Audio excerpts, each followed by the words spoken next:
Welcome to the physics class.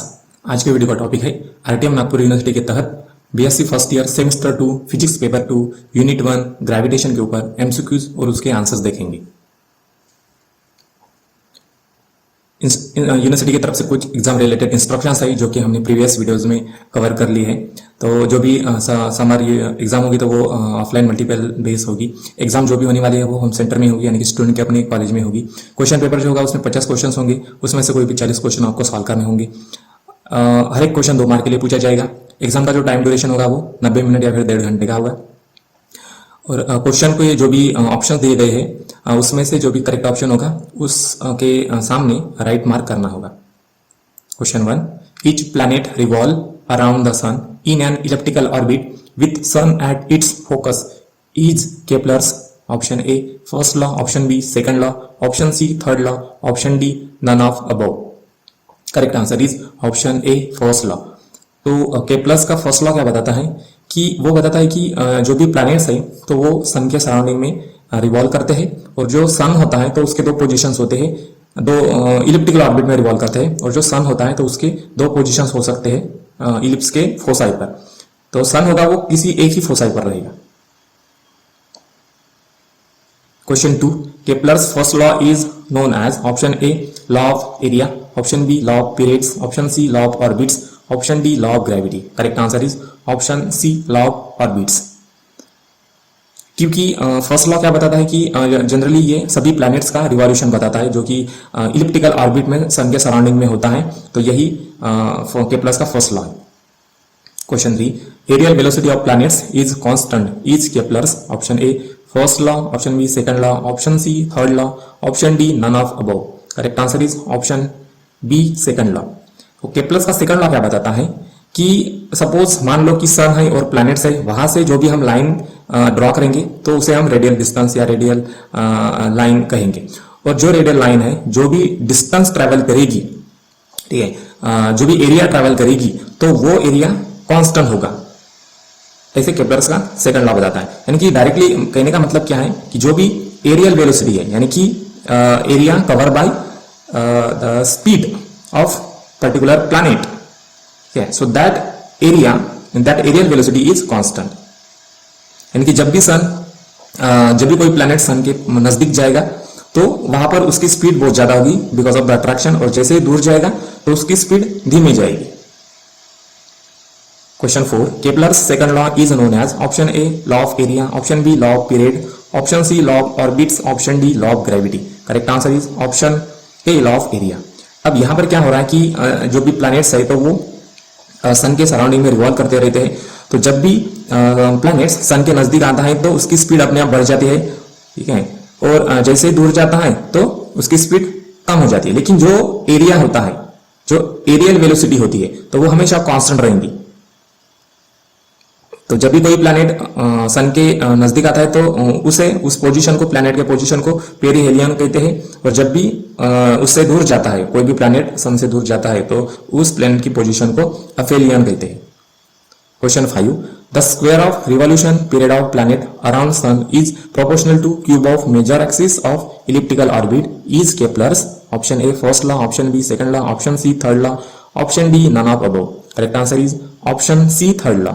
अब third law क्या बताता है हमें कि किसी भी प्लैनेट्स का रिवॉल्यूशन का पीरियड बताता है। यानी कि सीधा सीधा मतलब कहने का मतलब यह है कि जो भी प्लैनेट सन के नजदीक रहेगा तो वो कम टाइम में रिवॉल्यूशन कंप्लीट करेगा, एक चक्कर कंप्लीट करेगा। जो प्लैनेट जितना ज्यादा होगा सन से, उसे उतना ही ज्यादा टाइम लगेगा एक चक्कर काटने के लिए। तो यही नियम केपलर्स ने एक इक्वेशन में पुट किया है। तो वो क्या बताता है कि जो भी टाइम है, टाइम पीरियड ऑफ रिवॉल्यूशन है किसी भी प्लैनेट का, तो उसका स्क्वायर डायरेक्टली प्रोपोर्शनल है, या डायरेक्टली प्रोपोर्शनल किसके है, cube of semi major axis. Major axis का मतलब इलिप्स के में 2 एक्सिस होते हैं, एक सेमी माइनर एक्सिस और एक semi major axis. Semi minor axis यानी कि जो छोटा रेडियस होता है या छोटा डायमीटर होता है उसे कहते हैं, और सेमी मेजर एक्सिस जो भी बड़ा डायमीटर होता है उसे कहते हैं।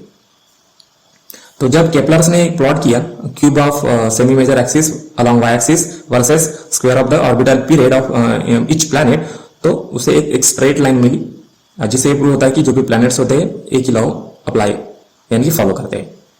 Question 6, Formula for Kepler's third law is option A t cube directly proportional to a square, option B t cube directly proportional to a cube, option C t square directly proportional to a square, option D t square directly proportional to a cube। यहाँ पर t यानी कि time period of revolution है किसी भी planet का, और a का मतलब सेमी मेजर एक्सिस है। Correct answer is option D t square is directly proportional to a cube। Question 7. Kepler's third law is known as option A law of area, option B law of period, option C law of orbits, option D law of gravity। Correct answer is option B law of period। क्योंकि generally जो Kepler's law होता है वो हमें क्या बताता है, वो हमें एक रिलेशन बताता है प्लैनेट्स के रिवॉल्यूशन पीरियड का और जिस ऑर्बिट में रिवॉल्व कर रहा है उस ऑर्बिट के सेमी मेजर एक्सिस का।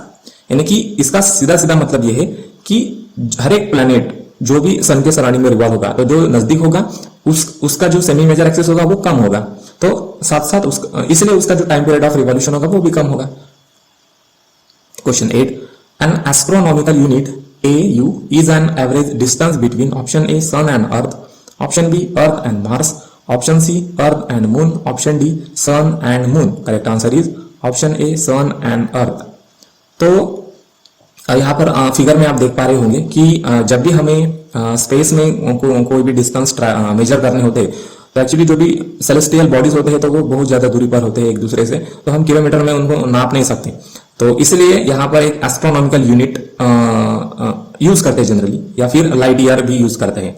तो एस्ट्रोनॉमिकल यूनिट का मतलब क्या होता है कि सूरज से अर्थ तक का जो डिस्टेंस है उसे एस्ट्रोनॉमिकल यूनिट कहते हैं। अर्थ से लेकर चांद तक का जो डिस्टेंस है उसे लूनार डिस्टेंस कहते हैं। और जो भी सनलाइट है, लाइट को एक साल में ट्रैवल करने के लिए जितना टाइम लगता है या जितना डिस्टेंस वो ट्रैवल करती है एक साल में, उसे 1 लाइट ईयर कहते हैं। और लाइट की स्पीड कितनी होती है? 3 lakh kilometre per second. Question 9. Which scientist introduce the universal law of gravitation? Option A Albert Einstein, option B Isaac Newton, option C Kepler's, option D Nikola Tesla. Correct answer is option B Isaac Newton. Question 10. which of the following phenomenon is not explained by universal law of gravitation? Correct answer is option A motion of moon around the earth, option B tides due to moon and sun, option C force binders to earth, option D motion of sun around the planet। Correct answer is option D motion of sun around the planets. तो यहाँ पर जो भी universal law of gravitation है वो हमें क्या बताता है कि जो यूनिवर्स में जितने भी मटेरियल है या जो भी मैटर है तो वो हर एक दूसरे मैटर की तरफ खींचता है या अट्रैक्ट करता है। और जो भी प्लैनेट्स है तो वो सन के सराउंडिंग में रिवॉल्व करते हैं, ना कि सन प्लैनेट्स के सराउंडिंग में रिवॉल्व करता है। तो ये वाला जो ऑप्शन है वो गलत ऑप्शन है, ठीक है। और जो भी टाइड्स आते हैं अर्थ पर, समुद्र में जो भी टाइड्स आते हैं, ठीक है, हाई टाइड, तो वो किसकी वजह से आते हैं? जब भी मून नजदीक होता है, जब भी वो फुल मून होता है तो उसके अट्रैक्शन से क्या होता है कि जो वाटर होता है तो वो उसमें टाइड्स आते हैं, यानी कि जो भी समुद्र होता है उसमें टाइड्स आती है। और जब भी ये आपका मून और सन एक सीधी लाइन में होंगे तो उस टाइम पे सबसे ज्यादा फोर्स ऑफ अट्रैक्शन होगा या ग्रेविटेशन फोर्स अप्लाई होगा वाटर के ऊपर में। तो उस टाइम पे जो टाइड्स होंगे उनकी जो हाइट होगी वो सबसे ज्यादा होगी। Question 11. Newton's universal law of gravitation applies to option A charge bodies only, option B solar systems only, option C heavenly bodies only, option D all bodies in universe. Correct answer is option D all bodies in universe. तो जो भी Newton's का universal law of gravitation है तो वो क्या बताता है कि all matter in the universe attract to other matter, and ये जो भी फोर्स होता है तो वो उस मास के प्रोडक्ट के बराबर होता है, ठीक है। और inversely proportional to square of the distance, यानी कि दोनों के बीच में जो भी डिस्टेंस होगा तो उसके स्क्वायर के वो इनवर्सली प्रोपोर्शनल होगा। यानी कि मास बढ़ेंगे तो ग्रेविटेशनल फोर्स भी बढ़ेगा, और डिस्टेंस जितना ज्यादा होगा उतना ग्रेविटेशनल फोर्स कम होगा, ठीक है। तो यही Newton's universal law of gravitation है। तो कोई भी बॉडी हो, चार्ज बॉडी हो, लेकिन उसमें मास होना चाहिए। सोलर सिस्टम के जितने भी प्लैनेट्स है, सेलेस्टियल बॉडीज है या हेवनली बॉडीज है, सभी के ऊपर में ये न्यूटन्स के यूनिवर्सल लॉ अप्लाई होता है। Question 12. What is the SI unit of universal gravitation constant जी?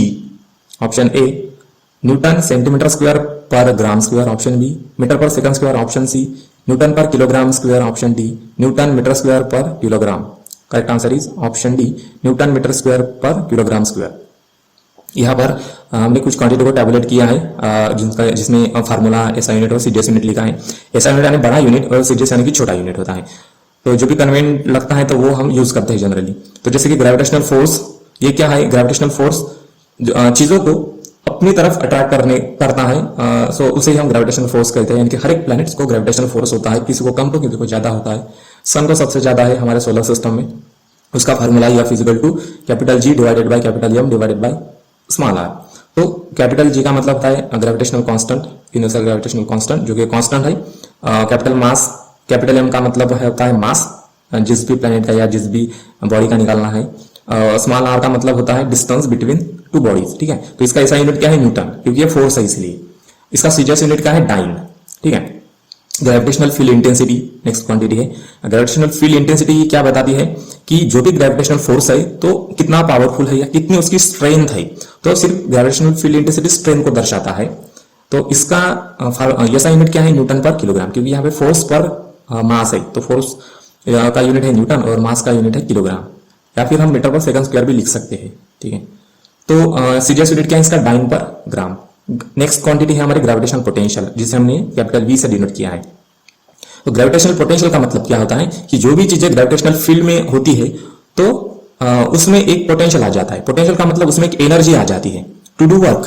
ठीक है, तो उसे ग्रेविटेशनल पोटेंशियल कहा जाता है। यानी कि किसी भी बॉडी को ग्रेविटेशनल फील्ड में मूव करने के लिए या डिस्प्लेस होने के लिए या वर्क करने के लिए जो भी एनर्जी चाहिए होती है, ठीक है, उसे हम ग्रेविटेशनल पोटेंशियल कहते हैं। अगर ग्रेविटेशनल पोटेंशियल कांस्टेंट होगा तो सभी जगह पर आपको एक ही एनर्जी लगेगी, यानी कि बॉडी को डिस्प्लेस होने के लिए। तो ग्रेविटेशनल पोटेंशियल का यूनिट है एसआई यूनिट, जूल। वर्क का है एनर्जी है, तो इसका यूनिट है जूल। मास का यूनिट है किलोग्राम। ठीक है, और इसका सीजीएस यूनिट क्या है? अर्ग पर ग्राम। ग्रेविटेशनल पोटेंशियल एनर्जी, अब यह भी एक टाइप की एनर्जी ही है। तो इसका फॉर्मूला क्या है? Potential, gravitational potential and mass. ठीक है, तो ये एनर्जी होने की वजह से इसका ऐसा यूनिट है जूल और सीजीएस यूनिट है अर्ग। एक्सेलरेशन ड्यू टू ग्रेविटी, अब एक्सेलरेशन ड्यू टू ग्रेविटी का मतलब क्या है? जैसे कि एक्सेलरेशन का मतलब होता है चेंज इन वेलोसिटी या rate of change of velocity with respect to time, या ओके। तो किसी भी वेलोसिटी के चेंज होने का जो रेट है उसे हम एक्सेलरेशन कहते हैं, जिसका फार्मूला है G is equal to F divided by M।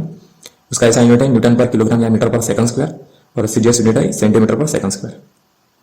Question 13, the value of universal gravitational constant varies with option A height above ground, option B depth below ground, option C radius of planets, option D none of above। Correct answer is none of above। जबकि ये universal gravitational constant जो होता है तो वो किसी पर भी वो डिपेंड नहीं रहता। ये वैल्यू ये हमेशा फिक्स रहती है। भले आप ग्रेविटेशनल फोर्स किसी भी प्लैनेट का निकालो, so you will find the fixed constant value. ठीक है, जिसकी वैल्यू होता है 6.67 इंटू 10⁻⁻11 न्यूटन मीटर पर kilogram square. Question 14, the gravitational force of attraction between earth and object is equal to, option A volume of object, option B weight of object, option C density of object, option D pressure on object. Correct answer is option B weight of object. तो इसका सीधा सीधा मतलब है कि जो भी gravitational force होता है उसका फॉर्मूला क्या है? Capital G m1 into m2 divided by D square. यहाँ पर जो भी ग्रेविटेशनल फोर्स है तो यह सीधा सीधा डायरेक्टली किसके ऊपर डिपेंड रहेगा? किसी भी मास के वेट के ऊपर, सॉरी किसी भी ऑब्जेक्ट के वेट के ऊपर, यानी कि जितना ज्यादा वेट होगा उतना ज्यादा ग्रेविटेशनल फोर्स होगा। Question 15, force of gravitational attraction is least at, option A pole, option B equator, option C at pole and equator, option D none of above. इसका मतलब क्या है कि जो भी ग्रेविटेशनल फोर्स होगा तो वो कहां पर कम होगा? तो इसका सीधा सीधा सबसे पहले हम फार्मूला देख देंगे। फार्मूला क्या था ग्रेविटेशनल फोर्स का? Capital G into m1 into m2 divided by r square. तो अब देखिए जो भी हमारी अर्थ होती है तो वो थोड़ी सी ओवल शेप में होती है, यानी कि जो भी पोल्स होते हैं नॉर्थ पोल और साउथ पोल वहां पे चपटी होती है, और इक्वेटर पे थोड़ी सी जो भी डिस्टेंस होगा, अब सेंटर में से नॉर्थ पोल या साउथ पोल की तरफ जो डिस्टेंस होगा वो क्या होगा? वो कम डिस्टेंस होगा। ठीक है, तो और कम डिस्टेंस होगा तो यहाँ पे r जो होगा वो कम होगा।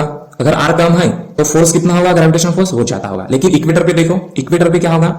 ये ज्यादा फैला हुआ है नॉर्थ पोल से सेंटर से ये ज्यादा दूरी तक होगा, इक्वेटर जो होगा, क्योंकि वो ओवल शेप में है इसलिए। तो ये जो इक्वेटर का जो डिस्टेंस है फ्रॉम सेंटर, तो ये क्या होगा, ज्यादा होगा। अगर ये डिस्टेंस ज्यादा होगा यानी कि आर ज्यादा होगा, तो ये जो ग्रेविटेशनल फोर्स है ये कम होगा।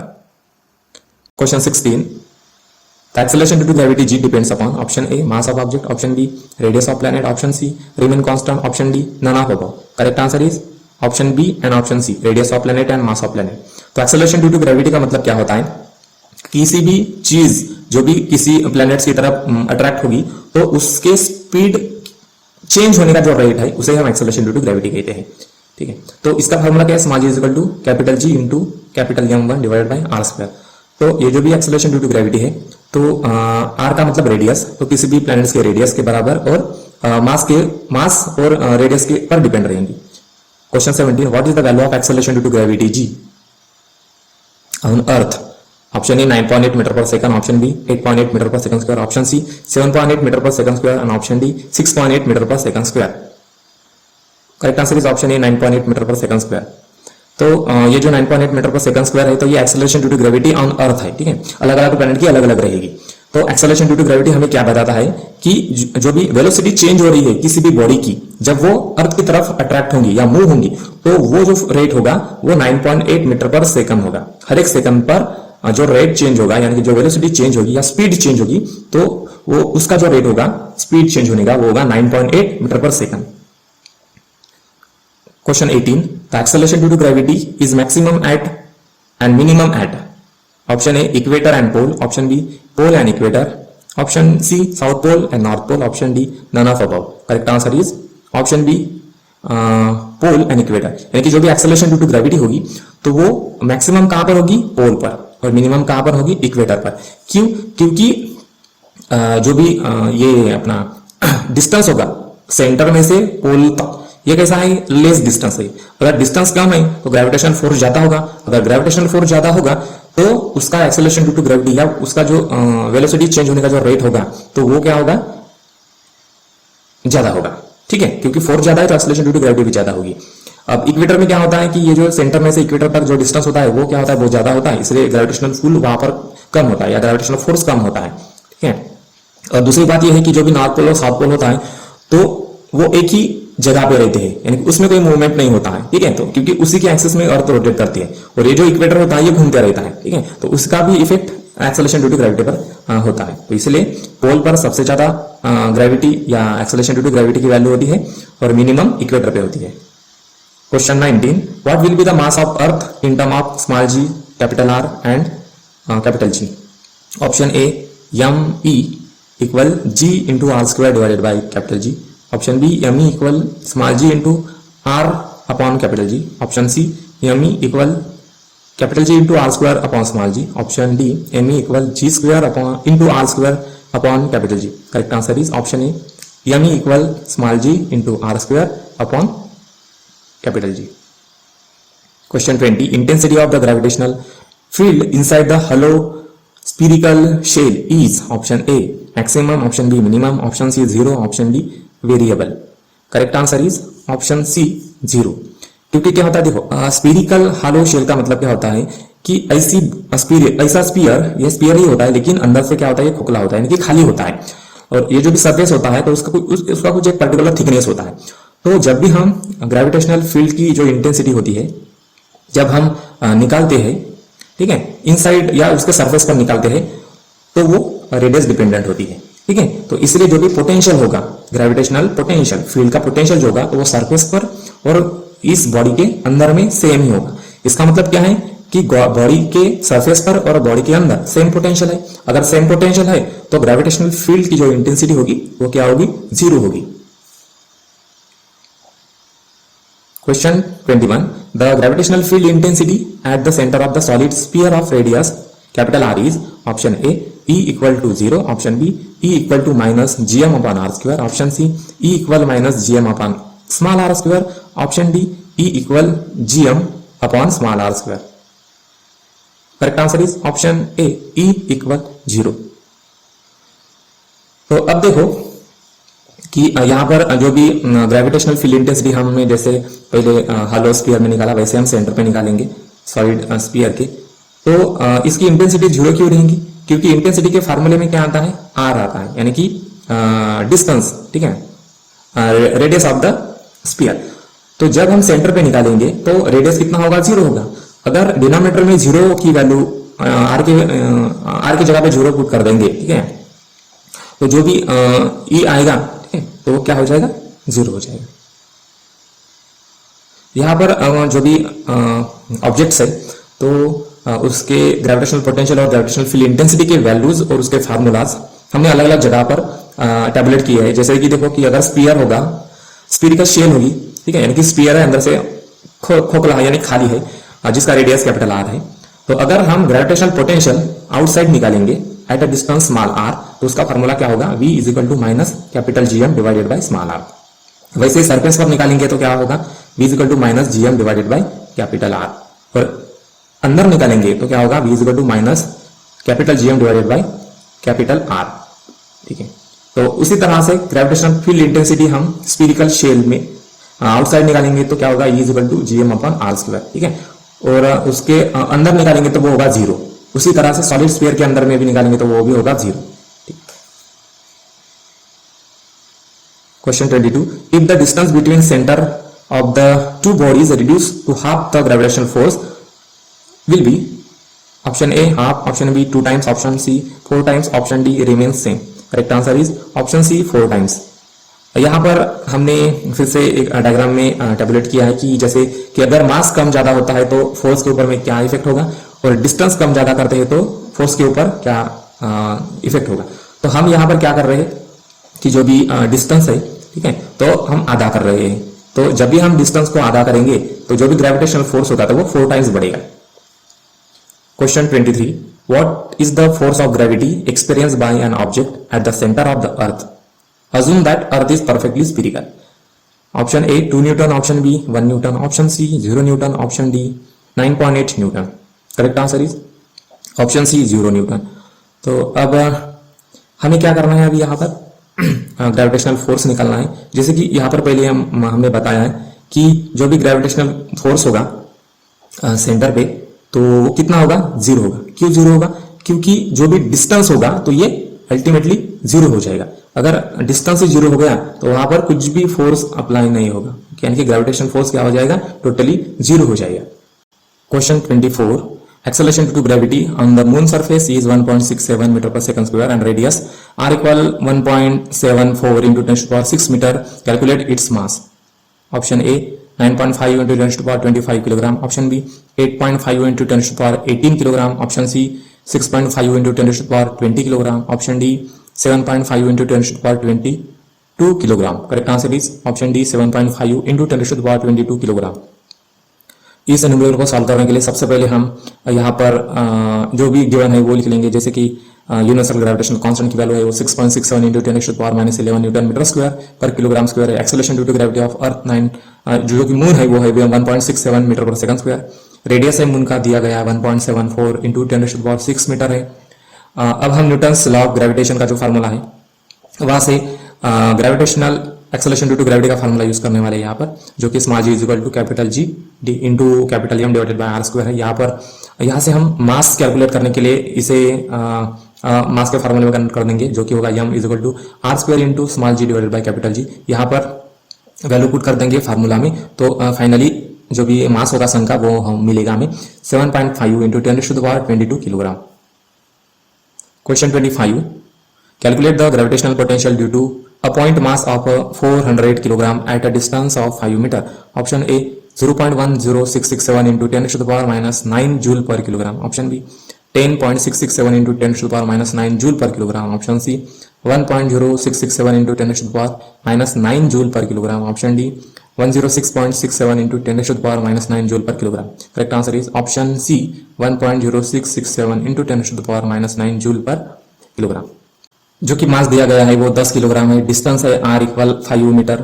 अब यहाँ पर हम ग्रेविटेशनल पोटेंशियल का फार्मूला यूज करेंगे, जो कि है v equal to GM divided by r। यहाँ पर वैल्यूज पुट कर देंगे जो भी गिवन है वो, और सॉल्व करेंगे तो हमें ग्रेविटेशनल पोटेंशियल मिल जाएगा 1.067 into 10⁻⁻9 जूल पर kilogram. Question 26, what is the gravitational force experience by object of 10 kilogram, 20 200 metre away from an object weighing 1 ton. Option A 0.6675 newton, option B 1.6675 newton, option C 2.6675 newton and option D 3.6675 newton. Correct answer is option B 1.6675 newton. इस numerical को solve करने के लिए जो भी given quantities है वो लिख लेंगे. यानी कि जैसे ऑब्जेक्ट का जो मास है वो है 10 किलोग्राम और जो भी बड़ा ऑब्जेक्ट है उसका मास है 1 टन यानी कि 1000 किलोग्राम. उसके बाद में जो डिस्टेंस है यानी कि कैपिटल आर वो है 200 मीटर. अब न्यूटन्स लॉ अप्लाई करेंगे, यहाँ पे फोर्स अप्लाई करेंगे. फोर्स ग्रेविटेशनल फोर्स का फार्मूला है capital G small M into capital M divided by R square. यहाँ पर वैल्यूज पुट कर देंगे तो फाइनली हमें जो ग्रेविटेशनल फोर्स मिलेगा वो होगा 1.6675 न्यूटन. Thank you.